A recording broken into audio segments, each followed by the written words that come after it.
Salam sejahtera bagi kita semua. Assalamualaikum warahmatullahi wabarakatuh.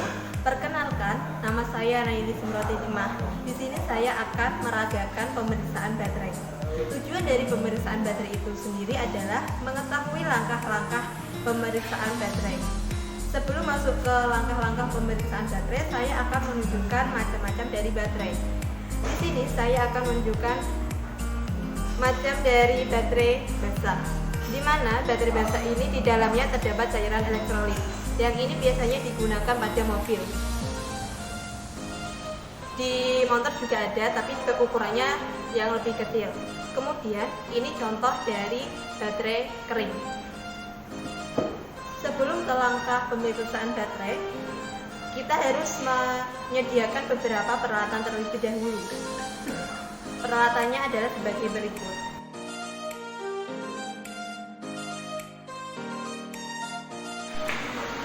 Ini baterai aki basah, ini yang lama, terus yang ini yang baru. Terus kita menggunakan multi, terus baterai tester, hidro, sikat kawat, sama maju.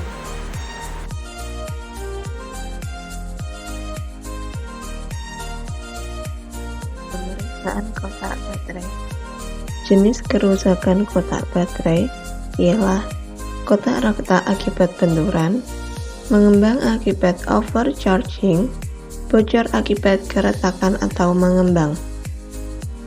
Baterai ini masih bagus dan masih bisa digunakan. Jika mengalami kerusakan seperti hal yang sudah saya sebutkan tadi, maka perlu diganti.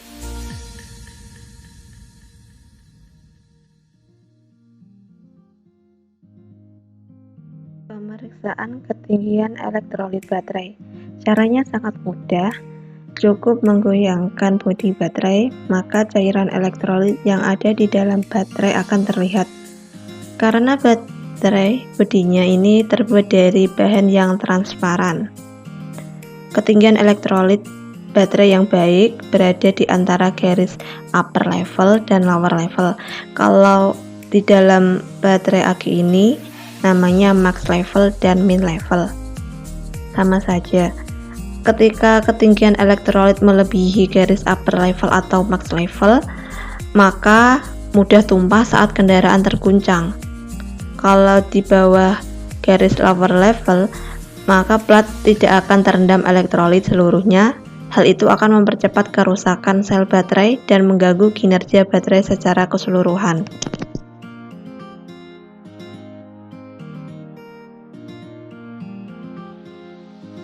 Pemeriksaan terminal baterai. Bagian terminal baterai adalah bagian yang sering mengalami kerusakan. Bersihkan terminal baterai menggunakan sikat kawat atau amplas. Apabila timbul karat atau jamur akibat oksidasi dari cairan elektrolit, biasanya pada terminal baterai akan timbul serbuk putih seperti garam. Kotoran ini harus dibersihkan karena akan menghambat aliran arus listrik.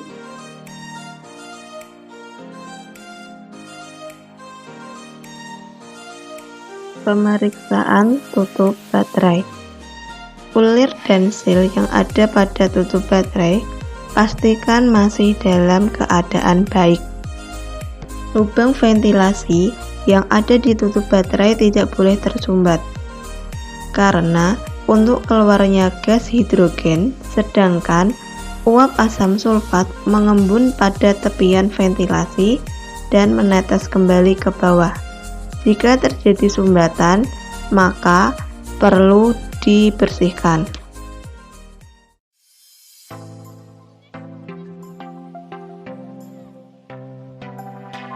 Pemeriksaan tegangan baterai.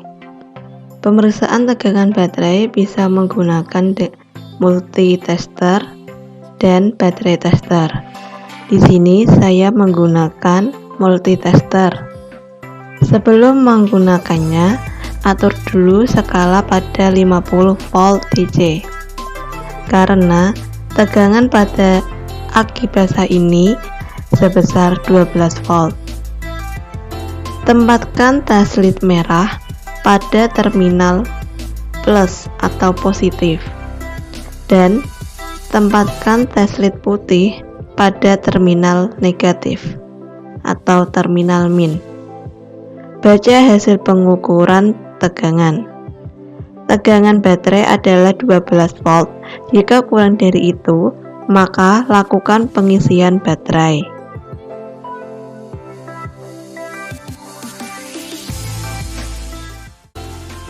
Pemeriksaan tegangan baterai kali ini saya menggunakan baterai tester. Penggunaannya sangat mudah, yaitu dengan cara mengkaitkan kabel jumper warna merah ke terminal positif dan kabel jumper warna hitam ke terminal negatif. Baca hasil pengukuran di layar LED pada baterai tester.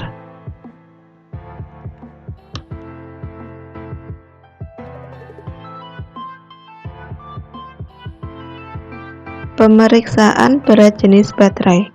Berat jenis diukur dengan alat hidrometer. Untuk mengukur berat jenis, hisaplah elektrolit ke dalam hidrometer dengan cara sekali hisap, dan bacalah indikator dengan permukaan cairan segaris dengan mata. Usahakan pelampung yang ada di tengah tidak menyentuh tabung. Lakukan hal yang sama dengan sel baterai lainnya.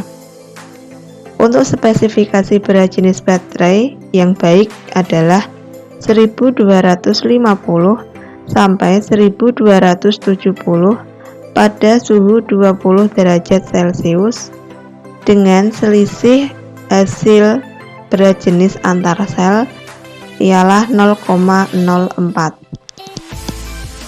Hasil pengukuran berat jenis menggunakan hidrometer. Jika hasilnya melebihi dari 1300, maka perlu adanya tindakan, yaitu dengan menambahkan air suling agar berat jenis berkurang dan sesuai standar.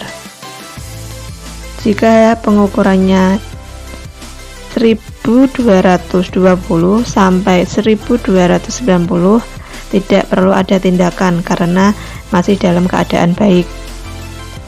Jika hasil pengukurannya kurang dari 1220, maka perlu melakukan pengisian penuh.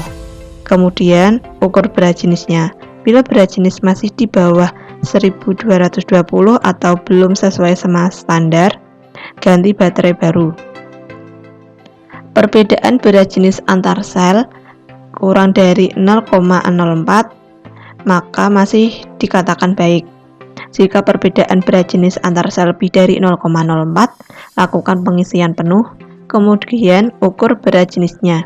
Jika perbedaan berat jenis antar sel melebihi 0,04, setel berat jenis baterai. Jika gagal, gantilah baterai yang baru. Maksudnya bagaimana? Di dalam baterai terdapat 6 sel dan setiap sel memiliki berat jenis berbeda-beda. Biasanya seperti itu. Antara sel satu dengan sel yang lain tidak boleh lebih dari 0,04 selisih dari berat jenis yang diukur tadi. Jika melebihi, maka lakukan pengisian penuh. Bagian hidrometer itu sendiri berupa pipet, tabung kaca, pelampung, sama pickup tab. Di dalam pelampung terdapat 3 warna, yaitu warna hijau atau good, berarti berat jenis elektrolit itu masih sangat baik. Kalau yang warna putih atau fire, berarti kondisi air elektrolit itu kondisi sedang.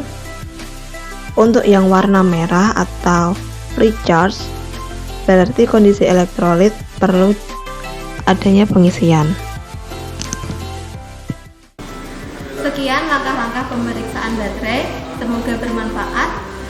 Terima kasih. Wassalamualaikum warahmatullahi wabarakatuh.